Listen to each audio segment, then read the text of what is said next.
Capítulo 27.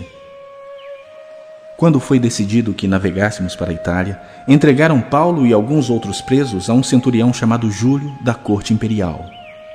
Embarcando num navio adramitino, que estava de partida para costear a Ásia, fizemo-nos ao mar, indo conosco Aristarco, macedônio de Tessalônica.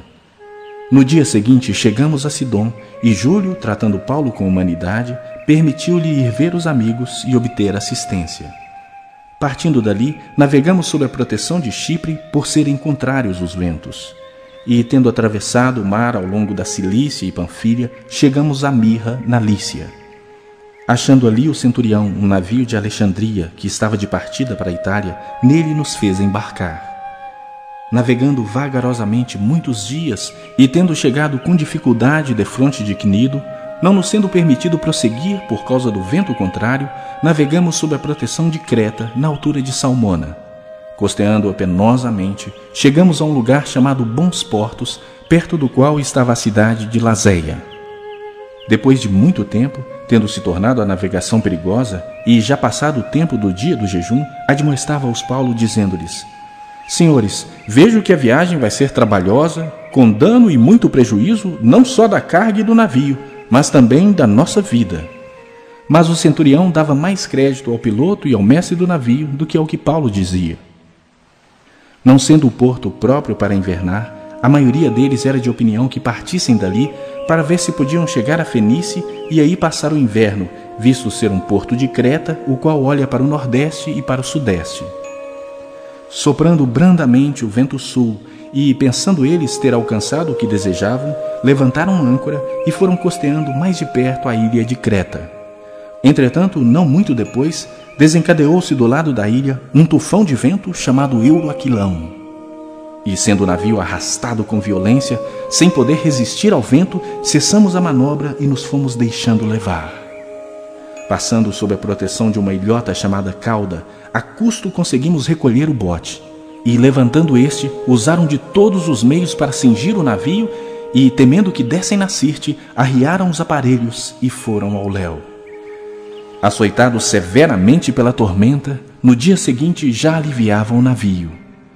E ao terceiro dia, nós mesmos, com as próprias mãos, lançamos ao mar a armação do navio. E, não aparecendo havia já alguns dias, nem sol nem estrelas, caindo sobre nós grande tempestade, dissipou-se afinal toda a esperança de salvamento. Havendo todos estado muito tempo sem comer, Paulo, pondo-se em pé no meio deles, disse: Senhores, na verdade era preciso terem me atendido e não partir de Creta para evitar este dano e perda. Mas já agora vos aconselho bom ânimo, porque nenhuma vida se perderá de entre vós, mas somente o navio. Porque esta mesma noite, um anjo de Deus, de quem eu sou e a quem sirvo, esteve comigo dizendo: Paulo, não temas. É preciso que compareças perante César, e eis que Deus, por sua graça, te deu todos quantos navegam contigo. Portanto, senhores, tende bom ânimo, pois eu confio em Deus que sucederá do modo por que me foi dito. Porém, é necessário que vamos dar a uma ilha. Quando chegou a 14ª noite, sendo nós batidos de um lado para o outro no mar Adriático, por volta da meia-noite, pressentiram os marinheiros que se aproximavam de alguma terra. E, lançando o prumo, acharam 20 braças.